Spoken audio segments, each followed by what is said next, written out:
capítulo 13, verso 11 dice: después vi otra bestia que subía de la tierra, y tenía 2 cuernos semejantes a los de un cordero, pero hablaba como dragón.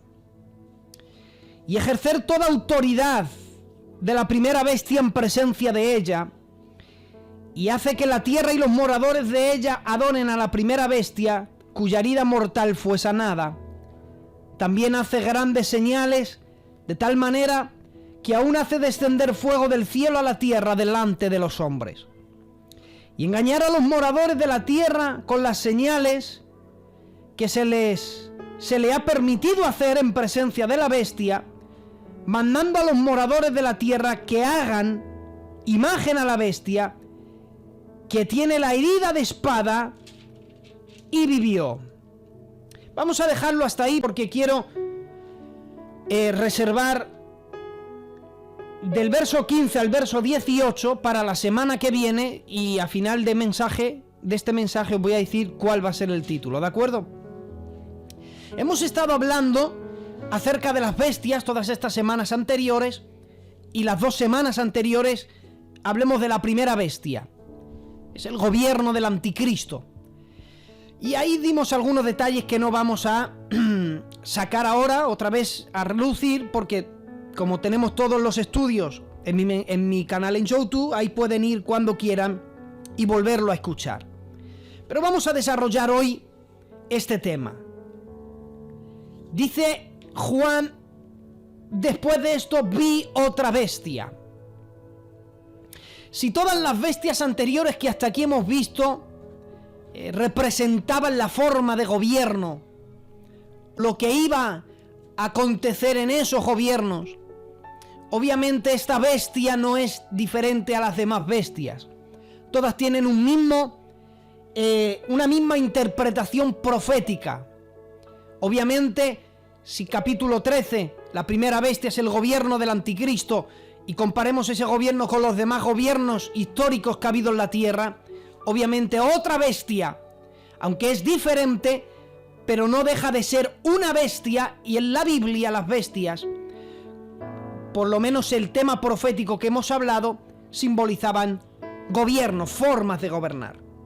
Esta bestia obviamente no es otra cosa que un movimiento de gobierno, o una manera de gobernar, y luego conoceremos más detalles. Para que sirva de introducción, es muy importante que sirva de introducción lo que yo voy a decir para tomar el hilo del mensaje. No quiero que pierdan nada, ¿de acuerdo? En las Sagradas Escrituras encontramos un misterio que es muy difícil de explicar, es muy complicado de explicar, pero que es una verdad, ya que hay Biblia para decir que es así, pero es uno de los temas más difíciles de explicar, como es la Trinidad.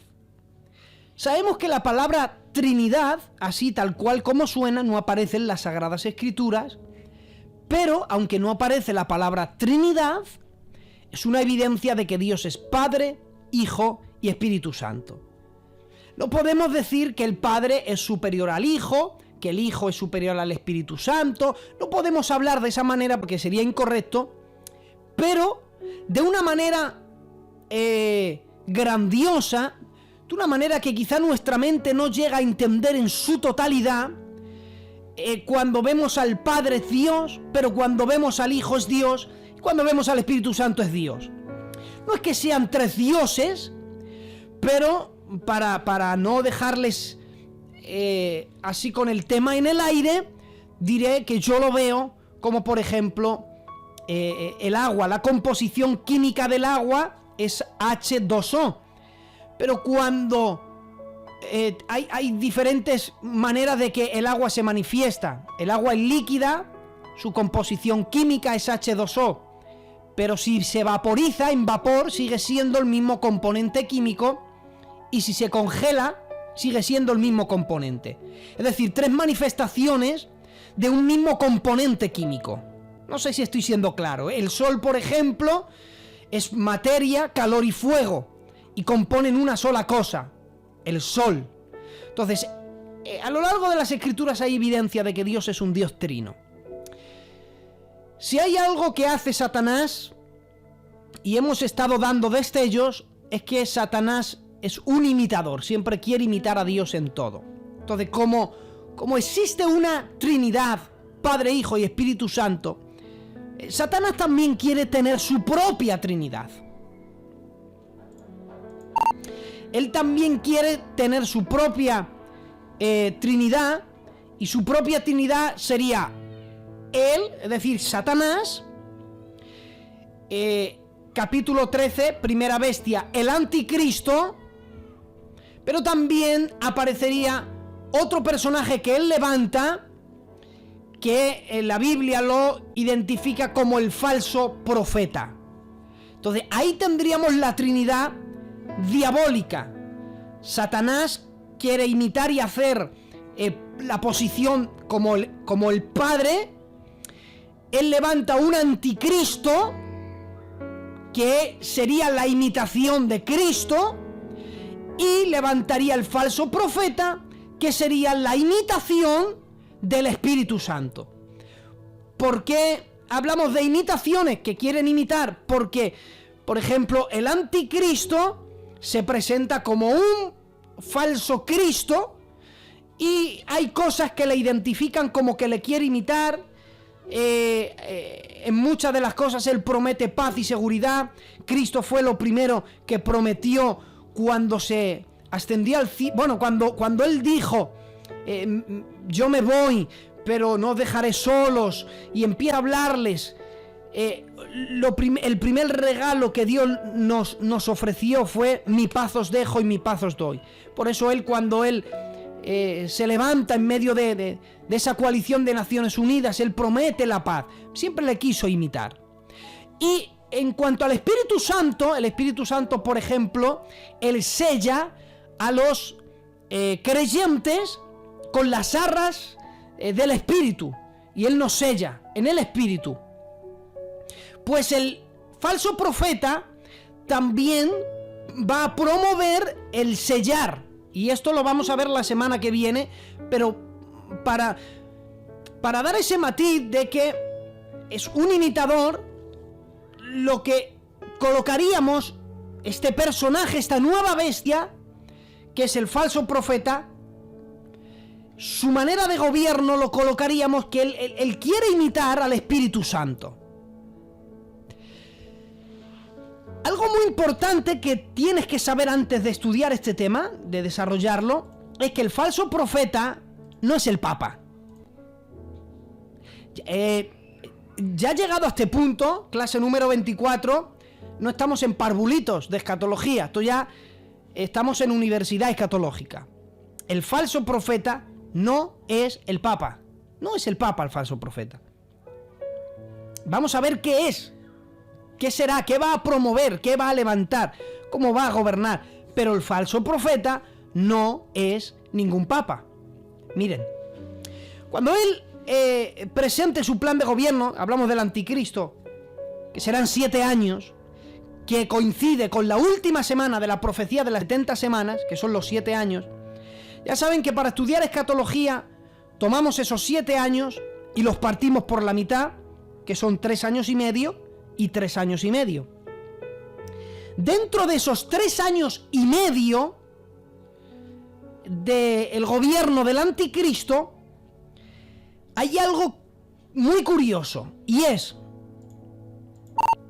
lo que dice Apocalipsis capítulo 17, verso 3.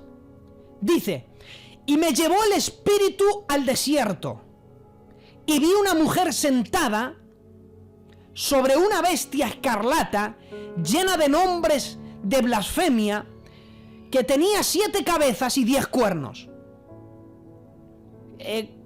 ¿Cuál es esa bestia? Una bestia que tiene 7 cabezas, 10 cuernos, nombres de blasfemia. ¿Qué bestia es? Es la del capítulo 13, la que sale del mar, es decir, el gobierno del anticristo. Pues en el capítulo 17 aparece una mujer sentada sobre este gobierno. Es decir, que de alguna manera está por encima de el gobierno del anticristo. De alguna manera esta mujer llega a tener más poder, llega a tener más influencia, incluso le llega a dominar. Es como, por ejemplo, para llevar un caballo a donde quiera, se tiene que subir en él y lo dirige, con las riendas le dirige para ir a la derecha, ir a la izquierda, frena. De alguna manera esta mujer está por encima del gobierno del anticristo. Vimos que el gobierno del anticristo era una coalición de 10 naciones con sus gobernantes. De alguna manera esta mujer los gobierna a todos, y esta mujer la Biblia lo identifica como la gran ramera. Y la gran ramera no es otra cosa, y lo vemos, ya lo demostraremos cuando lleguemos allí, en Apocalipsis 17, la gran ramera, esta mujer es el sistema religioso papal. Dicho de otro modo, sería la Iglesia Católica. Sistema religioso que prácticamente domina el mundo entero. La Iglesia Católica, que tiene tanta influencia allí, hasta donde se extendió el gobierno romano, hasta allí llega la influencia de Roma, desde el Vaticano, que, ojo, la ciudad más pequeña del mundo, pero es un país. El Vaticano no es una ciudad, el Vaticano es un país dentro de Roma, de otro país. Es un país dentro, es un país dentro de Italia, un país dentro de otro país. El Vaticano tiene leyes independientes, es un estado independiente con sus propias leyes, es un país autónomo, es diferente, por eso tiene tanto poder y tanto gobierno. Entonces, esa mujer sí es el sistema religioso como hoy conocemos el catolicismo, religioso papal.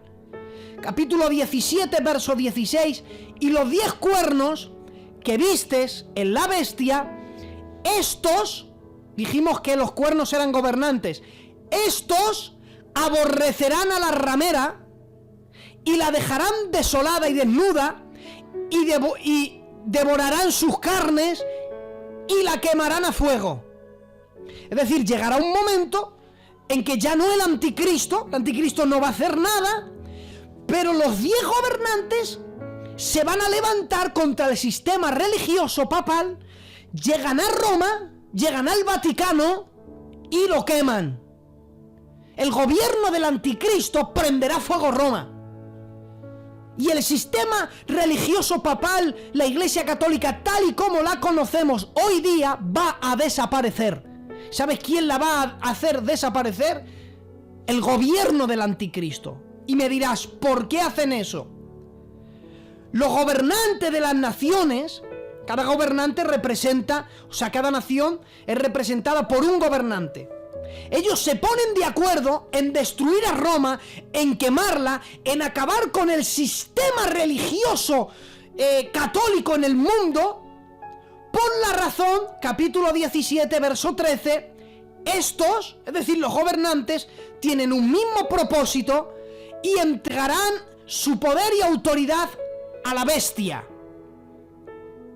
Es decir, llegará un momento en el que estos gobernantes no soportan que haya un estado superior al nuevo orden mundial, al nuevo gobierno, que llegue incluso a dominarles, que llegue incluso a controlar, que digan, ni tan siquiera un nuevo orden mundial es capaz de hacerle sombra al sistema religioso. De alguna manera, el Vaticano, que es cueva de ladrones, la Iglesia Católica, de alguna manera somete al gobierno del anticristo, lo dirige en algunas ocasiones, durante un tiempo están así, pero el anticristo no hace falta que mueva ni un solo dedo, porque ya infunde a los gobernantes que él gobierna, porque el anticristo será el líder de esas 10 naciones. De alguna manera los infunde para que ellos se levanten en contra del sistema papal, lleguen a Roma y completamente la prendan fuego, la destruyan. Como que se repite un poco la historia. Ya Roma se prendió fuego a causa de un gobernante, el emperador Nerón. Pero bueno, son destellos y vemos ahí el plan de Satanás. ¿Por qué hacen eso? ¿Por qué quieren acabar con el sistema religioso? ¿Por qué el anticristo lo permite? Él permite que lleven a cabo esta acción. Porque al principio del gobierno, al anticristo le interesaba tener de amigo al sistema religioso papal, para ganar influencias. Pero llega un momento, el final de los 3 años y medio, y durante 3 años, 6 meses, la mitad de la tribulación que se llama, permite el anticristo esta alianza, pero luego infunde a los demás a que destruyan, porque tiene que darle paso. Todo esto es un plan ideado por Satanás.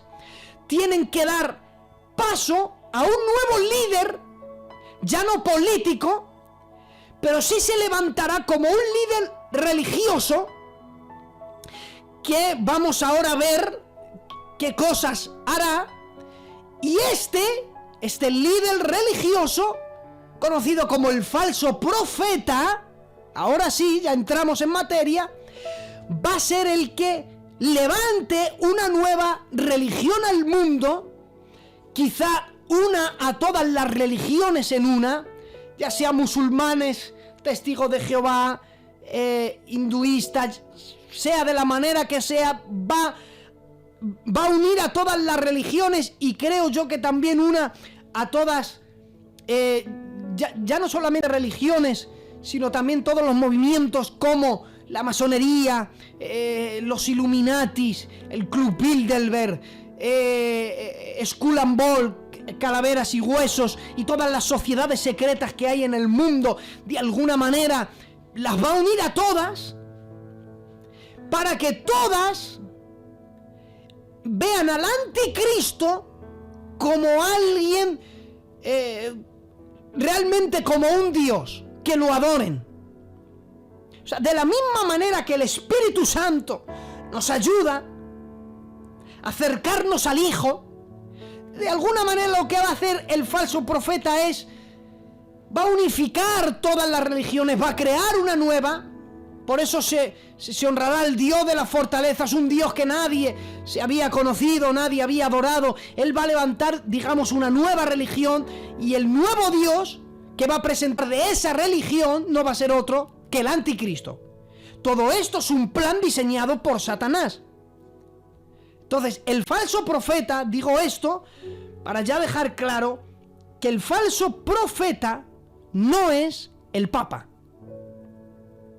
Durante sus 3 años y medio primeros, lo que sí va a hacer el anticristo, también va como a preparar el terreno para el surgimiento del falso profeta, porque durante sus 3 años y medio primero, él va a cancelar, por ejemplo, cuando lleguen los 3 años y medio, va a cancelar las ofrendas que ha permitido a los judíos hacer, se va a hacer pasar por Dios, se sentará en el templo, será exaltado, empezarán las blasfemias, van a empezar la persecución de un genocidio a los judíos de nuevo, sin precedentes, más que el que hubo en la era del Tercer Reich bajo Hitler. También matará a los 2 testigos, van a ocurrir una serie de cosas, pero en sus 3 años y medio últimos, el falso profeta va a jugar un papel súper importante, va a ser un compañero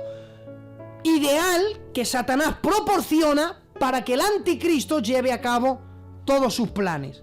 Y ya saben que todo esto es el misterio de la iniquidad que se está gestando en la mente del mismo Satanás. ¿De dónde es que surge este personaje? Capítulo 13, verso 11.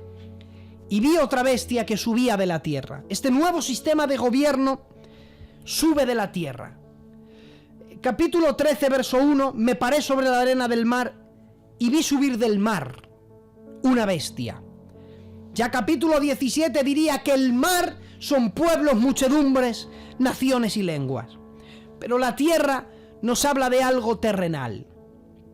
El surgimiento, la subida de este gobierno va a ser como más terrenal, va a ser como más cercano, digamos como más humilde.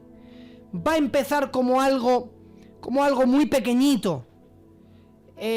Da a entender como que surgirá entre gente, personas ordinarias, no tan espléndidas ni poderosas. Y fíjate, todo esto llegamos a la conclusión porque dice, sigue el texto, capítulo 13, verso 11, dice, tenía 2 cuernos semejantes a los de un cordero.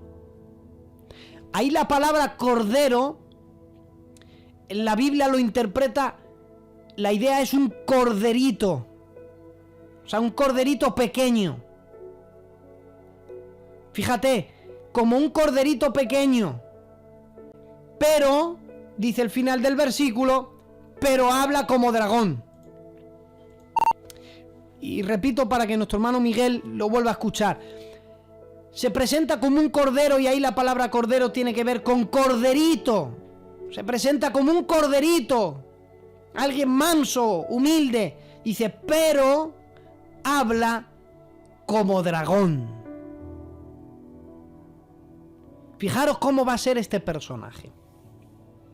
Alguien que se presente como un ser inocente, como alguien que, bueno, aquí me han colocado, me han puesto aquí, sí, tiene capacidades, pero es alguien humilde, alguien que transmite confianza. Pero no saben que la Biblia ya trajo la revelación de el carácter y el cometido de este personaje. Fijaros cuál va a ser el carácter y el cometido de este personaje. Apocalipsis define a esta segunda bestia, luego la llamaría el falso profeta. Es cierto que han surgido muchos falsos profetas. De la misma manera que en la Biblia también surgieron muchos anticristos. Pero este anticristo del capítulo 13 va a marcar la diferencia. Al igual que han surgido muchos falsos profetas, este falso profeta va a marcar la diferencia porque va a tener unas cualidades que otros falsos profetas anteriores no tuvieron, como vamos a ver. No tuvieron porque tampoco se les permitió hacer. Y son detalles que yo las suelto y ahora las explico. Pero fíjate, en falso profeta está definido el carácter y el cometido de este personaje. Número 1, falso. He ahí su carácter. Este personaje se va a distinguir por su falsería. Como el anticristo no nace falso profeta, sino que será un personaje que será poseído por un espíritu. Igual que el anticristo es un personaje que se ha poseído por un espíritu, de la misma manera este personaje será poseído por otro espíritu y se convertirá en el falso profeta. Será falso. La falsería será increíble. Ya hemos visto que tiene cuernos como corderito, pero habla como dragón. Pero también está su cometido. Falso, carácter, profeta, cometido. Y un profeta, la palabra profeta, no es otra cosa que alguien que habla de parte de. Por ejemplo, yo ahora mismo, ¿por qué se le llama profeta a los que dan una profecía? Profeta es el que habla de parte de. En este caso, un profeta habla de parte de Dios. Un predicador no deja de ser un profeta en el sentido de que habla de parte de Dios porque habla de las Escrituras, que la Biblia dice de las Escrituras, y aquí la palabra profética más segura, a la cual estaréis bien en estar atentos. Entonces, cuando alguien habla de parte de otra persona, en este caso, la palabra profeta siempre se identifica, se une en sentido religioso. En este caso, los profetas hablan de parte de Dios. Pues aquí, ¿de parte de quién habla este personaje?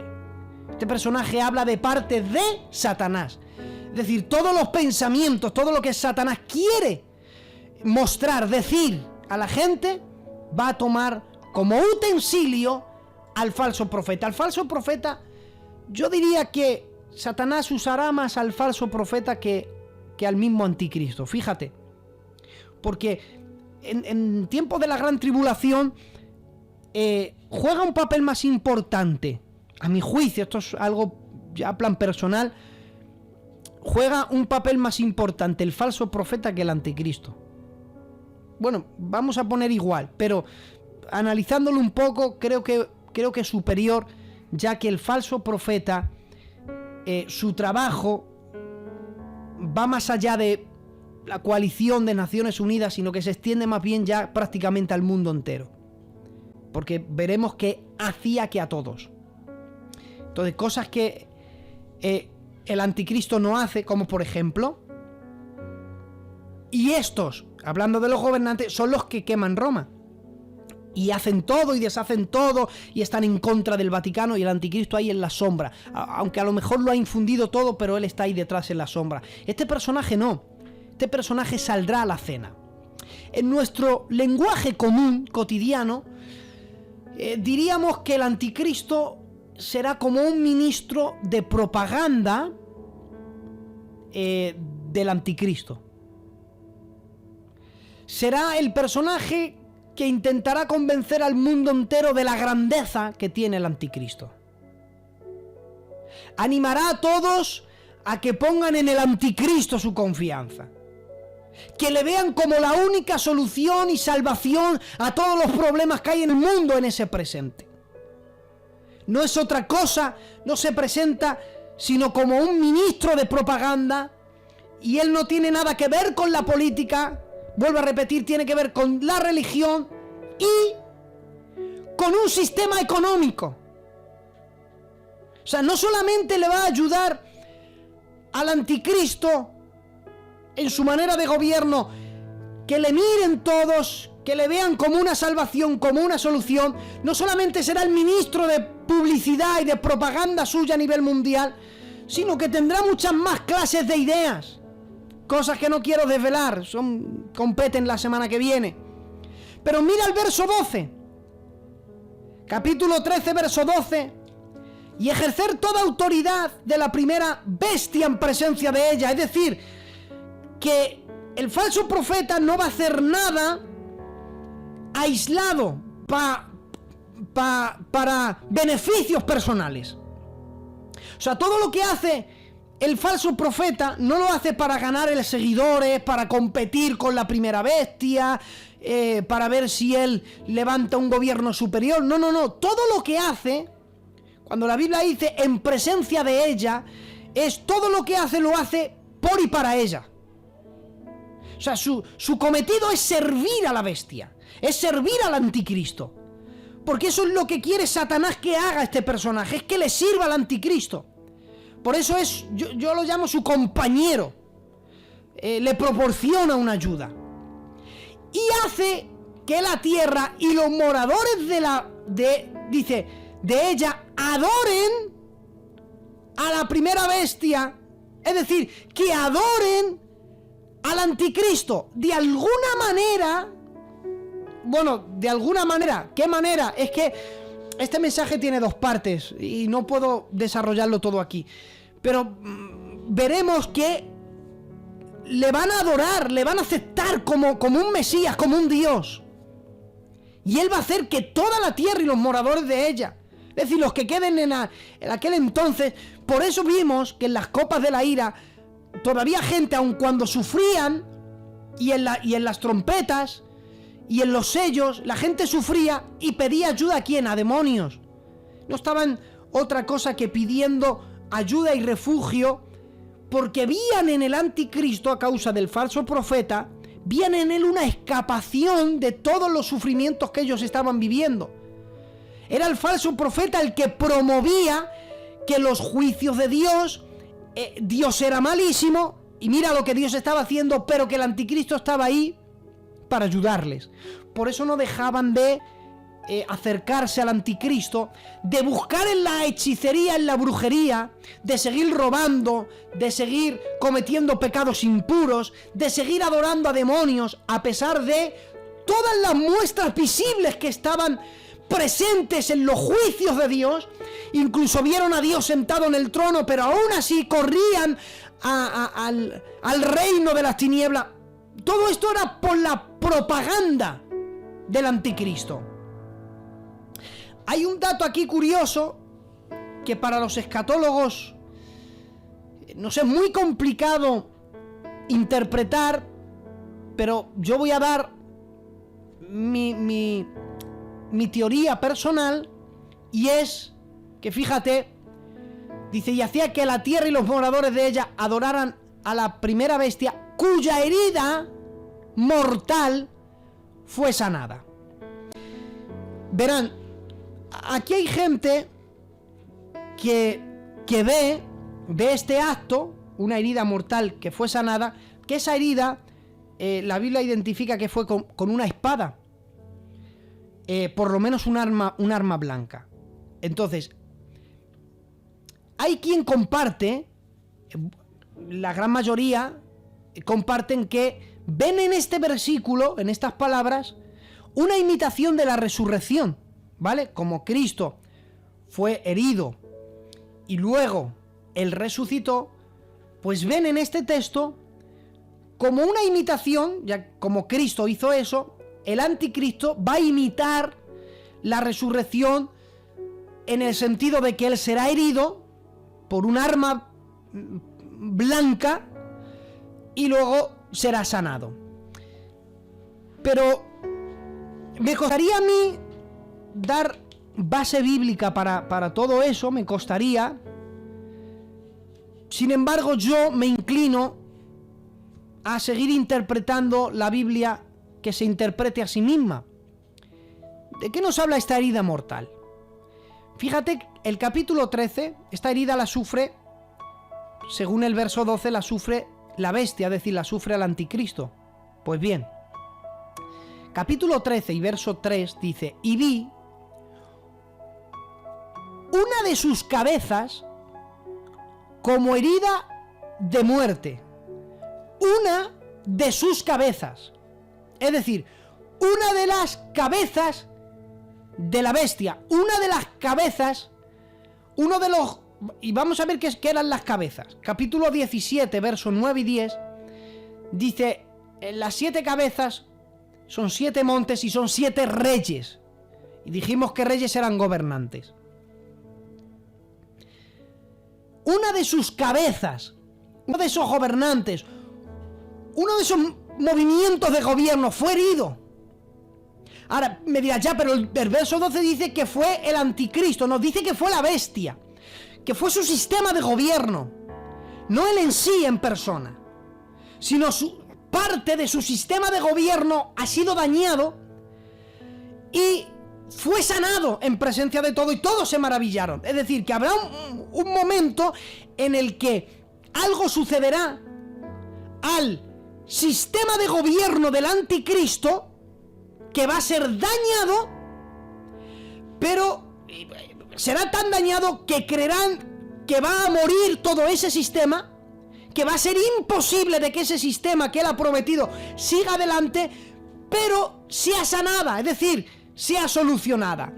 Yo veo en el surgimiento mismo, pero no quisiera entrar en detalles, pero esa es mi interpretación, que alguna parte del gobierno del anticristo va a ser dañado, y podríamos ya entrar en especulaciones. Puede que uno de ellos sea el sistema económico, por eso es que el falso profeta es lo que reemplaza en el gobierno del anticristo, lo que reemplaza es el sistema de gobierno. Es decir, algo que el anticristo no ha podido solucionar, que es la economía, lo va a solucionar el falso profeta. Puede que sea el sistema de gobierno, que uno de los gobernantes sea quien dirija el sistema de gobierno, sea dañado, crean que ya no hay solución, pero ese sistema sea sanado. Pero eso, vuelvo a repetir, todo eso son teorías, porque no hay demasiada base bíblica, y esto te lo digo a nivel personal, deberé seguir estudiando, pero lo que yo sí creo es que parte del gobierno será dañado, de alguna manera va a ser sanado y todos se van a maravillar, y el que va a hacer que todos se maravillen va a ser el falso profeta. No solamente el falso profeta hará esto, sino que el falso profeta, vemos aquí que tiene una clase de habilidades que ningún falso profeta que ha sido levantado en la historia, ha habido muchos falsos profetas, pero este es diferente porque, verán, capítulo 13, verso 13, también hace grandes señales, de tal manera que aún hace descender fuego del cielo a la tierra delante de los hombres. Me dirás, ningún falso profeta que hemos conocido ha podido hacer esto. Y es verdad que ninguno ha podido hacer esto. Pero miren, voy a daros un dato de la semana... No, lo voy a dar ahora. Iba a dejarlo para la semana pasada, pero lo voy a dar ahora. Porque este falso profeta tiene esas cualidades. Estas cualidades las tiene porque se le permite hacer estas señales. Mira lo que dice el verso 15. Y se le permitió infundir.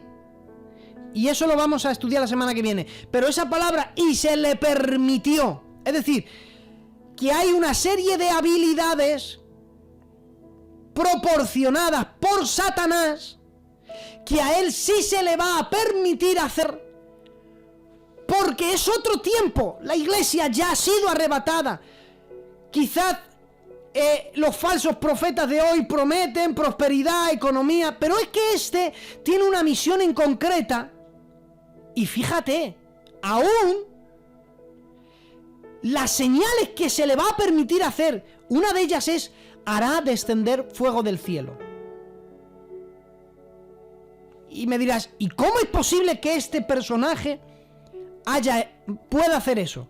Porque Satanás ya lo ha hecho.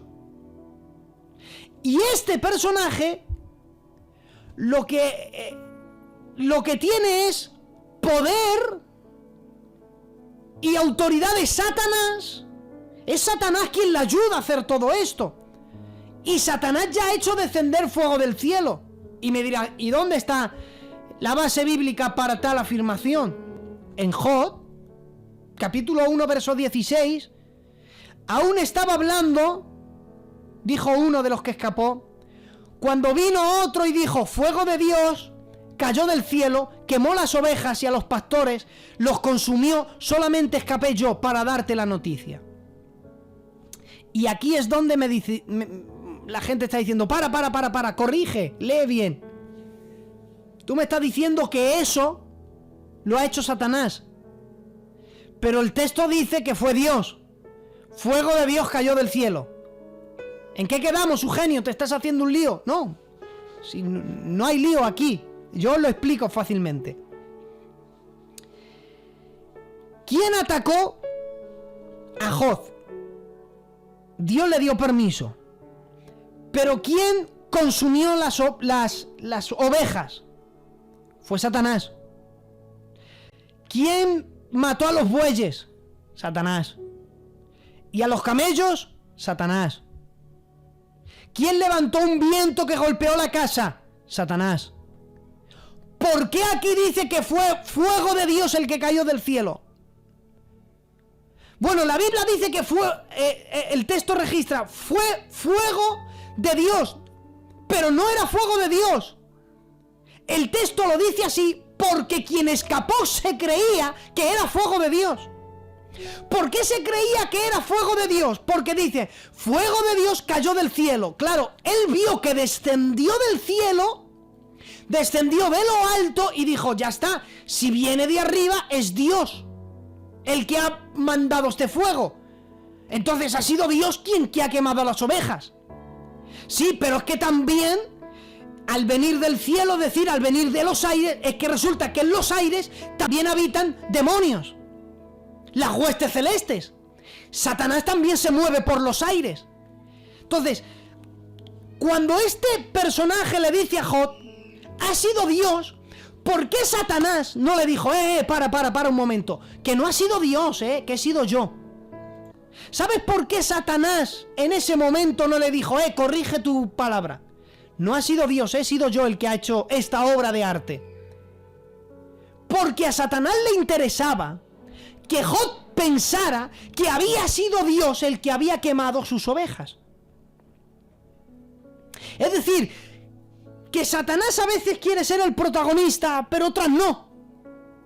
Y cuando entra en juego la situación de Job, de decir, déjale, que siga pensando que ha sido Dios el que le ha buscado la ruina.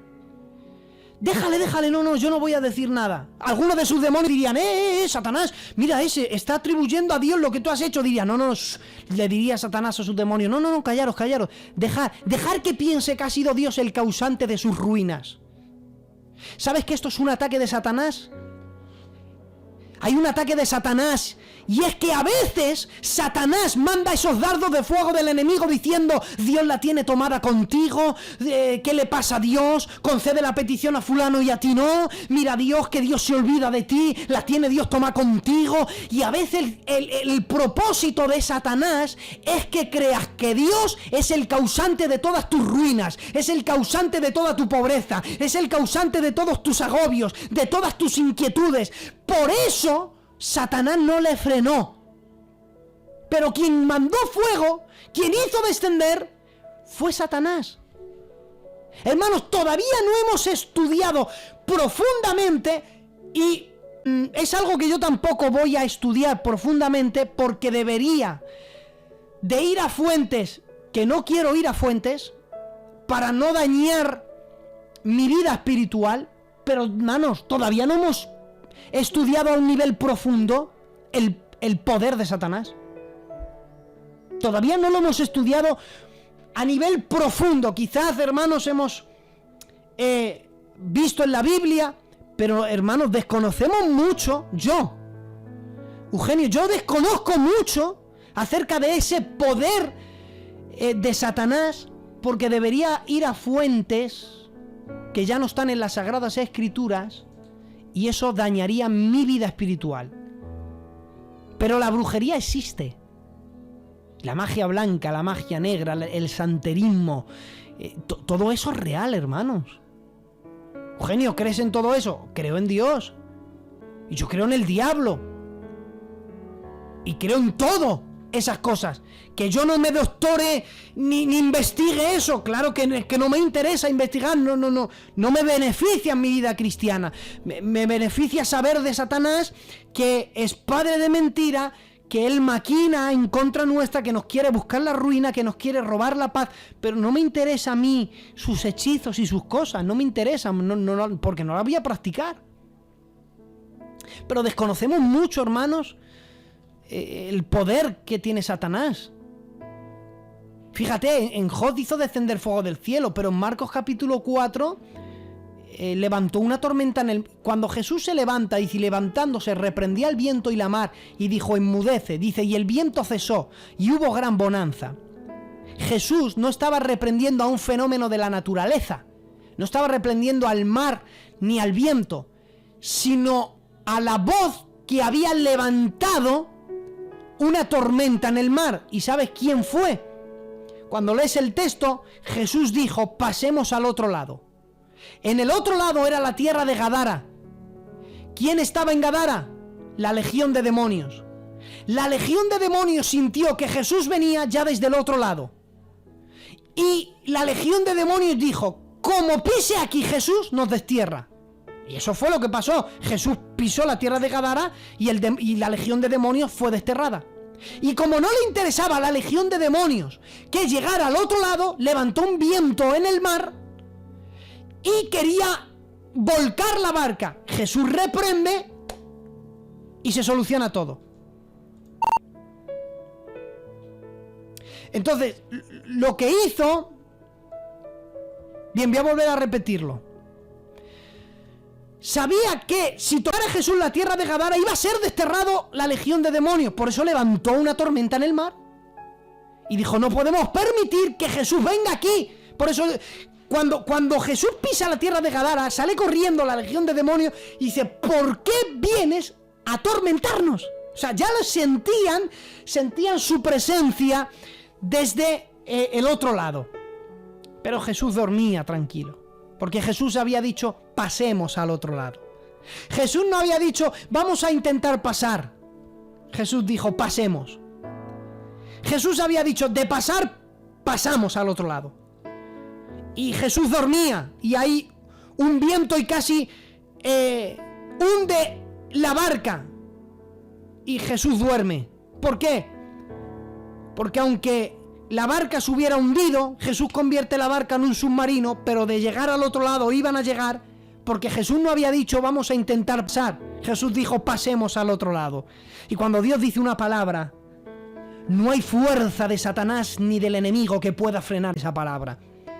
Y si Dios te ha dicho que Él está contigo todos los días, Dios estará contigo.